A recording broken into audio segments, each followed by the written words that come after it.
First pillar of finance is safety and security. Safety and security is not the investment, it is the runway of all kind of investments.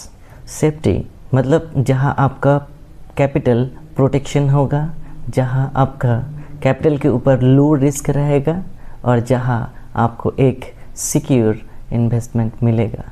एक flight को take off करने के लिए पहले runway में उतरना पड़ता है और फिर धीरे धीरे स्पीड अप करके फिर टेक ऑफ करना पड़ता है।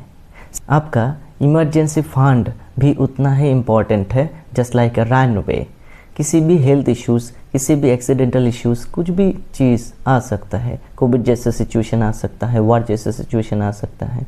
इस सब सिचुएशन में कभी भी जॉब ऑफ करना पड़ सकता है, घर पे बैठना पड़ सकता है। अब इस सिचुएशन में कुछ इमरजेंसी फंड ही है जो आपको बचा सकते हैं। तो इसीलिए इमरजेंसी फंड जो है वो आपके साल भर में जितना फंड चाहिए होंगे वो पार्क करना पड़ेगा एक सेफ जगह पर। यही है पहला पिलर जो कि आपको सेफ्टी और सिक्योरिटी प्रोवाइड करेगा।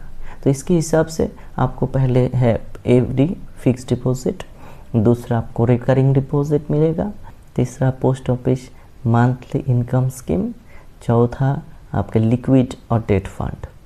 ये सब इमरजेंसी फंड को प्लेस करने के लिए सही जगह है। क्यों है? क्योंकि अब ये जो इमरजेंसी फंड है वो इमरजेंसी में यूज़ होने वाले हैं। इसीलिए इस पैसे को ऐसा जगह पार्क करना है, ऐसे जगह रखना है ताकि किसी भी सिचुएशन में, किसी भी हालत में इस पैसे को तुरंत यूज़ कर सके। इस पैसे के ऊपर कोई भी हाई रिटर्न नहीं है, कोई भी फास्ट ग्रोथ नहीं है, कोई भी रिस्क नहीं रहेगा इसके ऊपर, ताकि इस पैसा सेफ रह पाए।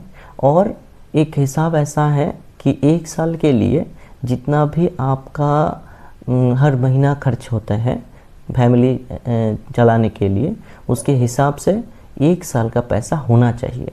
अगर 10,000 रुपया खर्च होते हैं आपको फैमिली को रन करने के लिए, लीड करने के लिए, तो फिर एक साल में 1,20,000 रुपया आपके अकाउंट में होना चाहिए।